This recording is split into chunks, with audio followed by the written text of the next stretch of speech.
Hello বন্ধুরা, আমি এখন ড্রাগন ফল কাটবো। আমি ইদানিং ধরে অনেক অসুস্থ ছিলাম, যার কারণে আমার হাজব্যান্ড আমাকে ড্রাগন ফল কিনে দিয়েছে। তো ড্রাগন ফলটা কেটে হাত পুরো মেখে গেছে। তো ড্রাগনটা এত লাল, না জানি খেতে কত মজা হবে। তো আমি আমার হাজব্যান্ডকে না খাইয়ে কখনো একা খাই না। তো আমি আমার হাজব্যান্ডের কাছে নিয়ে গেলাম। ওরে ভাই, আমার হাজব্যান্ডকে দেখছি কম্বলের তলে ঢুকে আছে। তো আমি সেটা নিয়ে আমার হাজব্যান্ডের কাছে গেলাম। তো আমার হাজব্যান্ডকে আমি ডাক দিলাম, সে আতঙ্কা চমকে গেছে। আর হঠাৎ করে আমি গিয়ে ডাকটা দিয়েছি। তো আমার হাজব্যান্ড তো দেখে অনেকটা খুশি হয়ে গেছে আমার প্রতি। তো আমার হাজব্যান্ড বলতেছে, ওয়াও তুমি এত সুন্দর করে কেটেছো।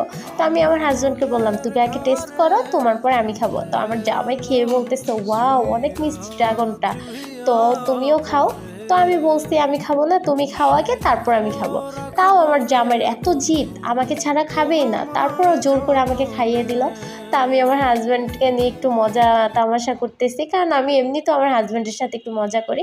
তো আমি আমার হাজব্যান্ডকে ভেঙ্গাচ্ছি, হাসতেছি, যেন আমার হাজব্যান্ড একটু খুশি থাকে।